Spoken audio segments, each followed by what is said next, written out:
wanadamu na Mungu. Ambaye ni binadamu Yesu Kristo.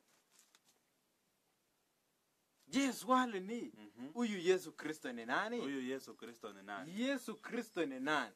Katika jinsi unavyofahamu kuhusu Yesu Kristo, je, Yesu Kristo ni nani? Hebu tuone katika kitabu ya Yohana wa kwanza 4:15. Yohana wa kwanza 4:15. Yohana wa kwanza.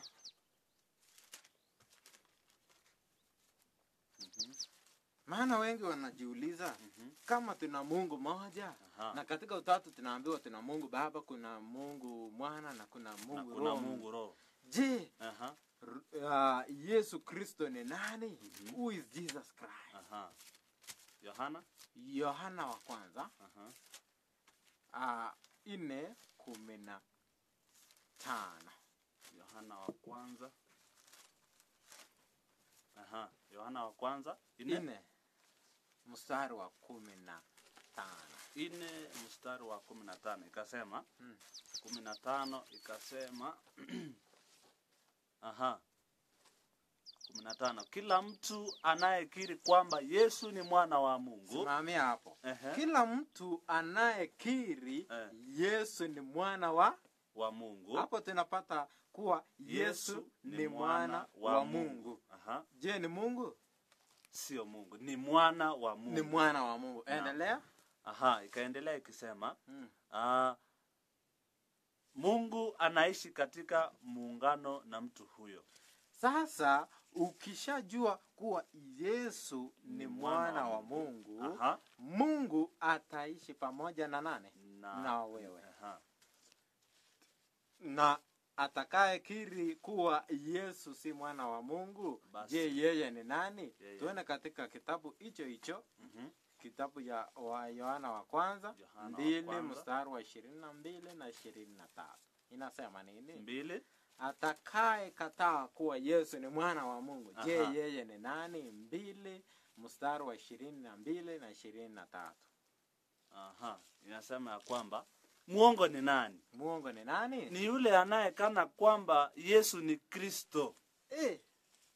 Maajabu haya. Maajabu. Anayekana Yesu ni Kristo. Kwanza imeanza vizuri. Muongo ni nani? Muongo.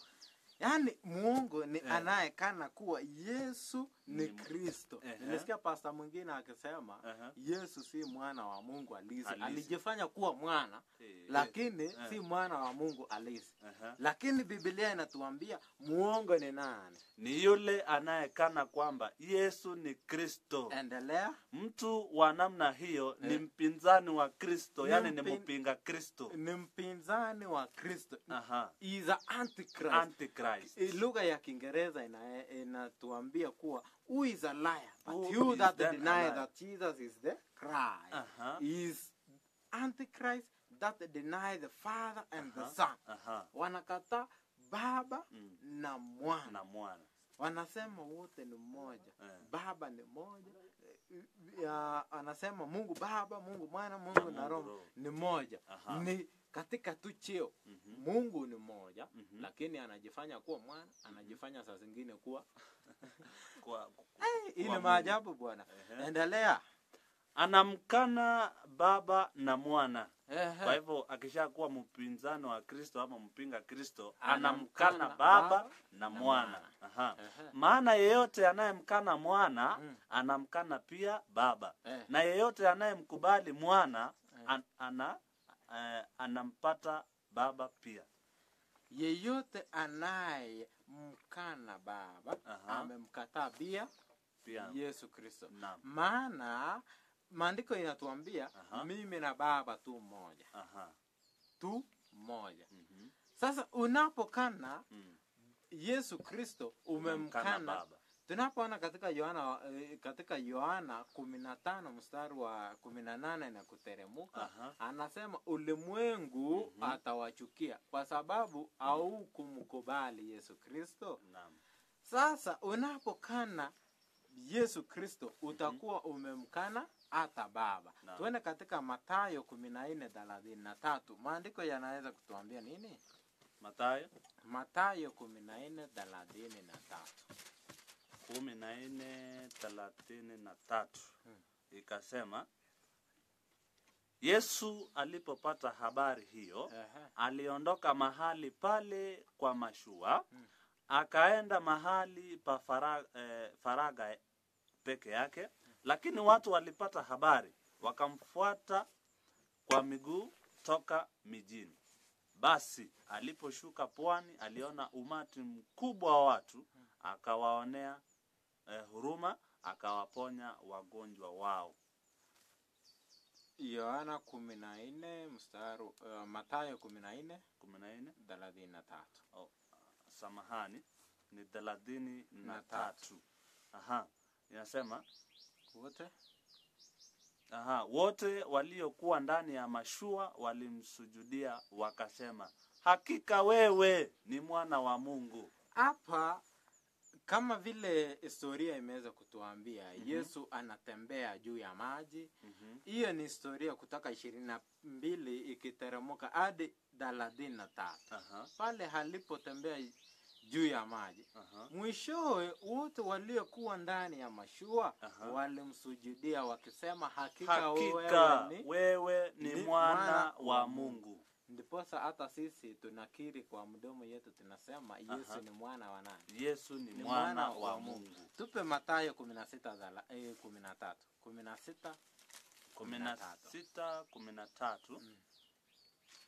13 ikasema, Yesu alipofika pande ya Kaisarea Filipi, aliwauliza wanafunzi wake, watu wanasema mwana wa mtu kuwa ni nani? Wakamjibu, wengine wanasema kuwa ni Yohane Mbatizaji, wengine Elia, wengine Yeremia au mmojawapo ya manabii. Yesu akawauliza, na nyinyi je, mnasema mimi ni nani? Simoni Petro akajibu, wewe ndiwe Kristo, mwana wa Mungu aliye hai. Yesu akasema, heri wewe Simoni mwana wa Yona, kwa maana hakuna binadamu yeyote aliyekufunulia jambo hili ila Baba yangu aliye mbinguni. Nami nakuambia, wewe ni Petro, na juu ya mwamba huu nitalijenga kanisa langu. Katika mwamba hupi utalijenga ukuta. Mwamba Petro ni jiwe ndogo, na Yesu Kristo ndio mwamba kubwa. Hapa Yesu akina Petro wanakiri kuwa hakika wewe ni mwana wa Mungu. Na swali ni je, Yesu alisaliwa ama? Katika utatu inatuambia Yesu wako sawa sawa na Mungu. Kwanza tuanzie Yohana 3:16.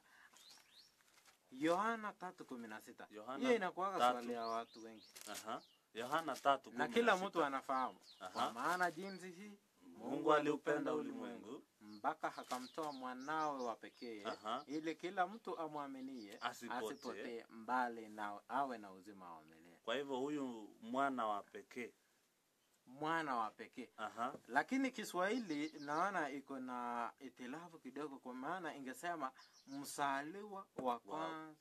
Kama tunavyoona katika lugha ya Kiswahili. For God so loved the world that he gave his only begotten son. Sasa msaliwa wa kwanza wa pekee. Kwa hivyo Kiswahili hakijaweka kwa usahihi.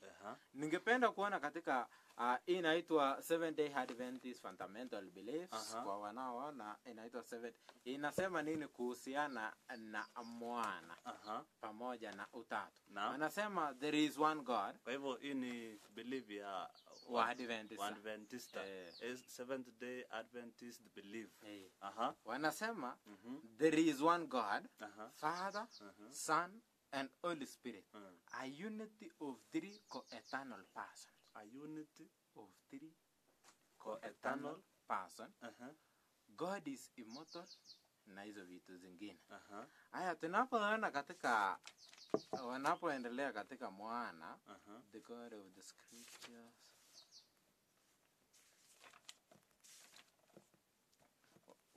Chapter 3 ni about the God the Father. Chapter 4 ni God the Son. Katika sentence ya kwanza inasema God the eternal son. Hawakubali Yesu ana mwanzo. Lakini hapa maandiko imetuambia mzaliwa wa kwanza. Anayezaliwa ana mwanzo? Ako na mwanzo. Tuulize Yesu, wewe ulizaliwa ama hukuzaliwa? Nipe kitabu ya Methali 8:22 na uteremka hadi 30. Methali 8:22 teremka hadi 25. 22 ikasema Mwenyezi Mungu aliniumba mwanzoni mwa kazi yake. Mwenyezi Mungu aliniumba mwanzoni mwa kazi yake. Tunapoongea katika Methali hiyo 8, wengi wanadhani tunaongelea hekima. Lakini hekima ni nini? Katika Wakorintho wa kwanza 1:17 inasema Yesu ndiyo hekima ya Mungu. Sasa inapoanza kusema hekima hali katika mstari wa kwanza inatuambia hekima hali. Lakini tunapofika katika 22 inasema Mwenyezi Mungu aliniumba kabla ya mwanzo wa kazi yake. Endelea. Zama kabla ya kuwako kitu chochote. Zama kabla ya kuwako kitu chochote. Teremka. Nilifanywa mwanzoni mwa nyakati. Nilikuwako kabla ya dunia kuanza. Yesu mwenyewe anakiri, anasema nilikuwako kabla ya dunia kuanza. Teremka. Nilizaliwa kabla ya vilindi vya bahari. Hapo Yesu anasema alizaliwa kabla. Lakini hapa inasema God the eternal son become incarnate in Jesus Christ. Yani God the eternal. Unajua eternal ni ana mwanzo na ana mwisho. Tunapoona katika Patriarchs and Prophets page 34.1 inatuambia Jesus declared about himself in Proverbs chapter 8:22 that he was born before the beginning of creation. Teremka, endelea tu kusoma. 8:20 umefika 24. Nilizaliwa kabla ya vilindi vya bahari. Kabla ya chemichemi zibubujikazo maji. Kabla ya milima haijaumbwa na vilima kusimamishwa mahali pake. Mimi nilikuwako tayari. Kabla ya Mungu hajaumba dunia na mashamba yake, wala chembe za kwanza za mavumbi ya dunia. Nilikuwako wakati alipoziweka mbingu, wakati alipopiga duara juu ya bahari, wakati alipoimarisha mawingu mbinguni, alipozifanya imara chemichemi za bahari. Amina. Hapo Yesu anaweza kutuonyesha kuwa alikuwako tangu mwanzo. Si alipozaliwa katika Agano Jipya ndiposa akaweza kuonekana. Alikuwako hata kabla ya kuumbwa kwa ulimwengu. Na alizaliwa kabla ya vilindi kuumbwa. Nipe kitabu inaitwa Yohana 20:30 inasema nini? Yohana 20:30 kasema 30. Yesu alifanya mbele ya wanafunzi wake ishara nyingine nyingi ambazo hazikuandikwa katika kitabu hiki, lakini hizi zimeandikwa ili mpate kuamini kwamba Yesu ni Kristo mwana wa Mungu, na kwa kuamini mpate kuwa na uhai kwa nguvu ya jina lake. Yesu alifanya mbele ya wanafunzi wake ishara mingi ili wapate kujua kuwa Yesu ni Kristo mwana wa Mungu, na kuendelea kusema ili mpate kuwa na uhai kwa nguvu ya jina lake. Hapo tumefika tamati ya Yesu ni nani. Tumeweza kujua Mungu ni Baba na Yesu ni mwana wa Mungu.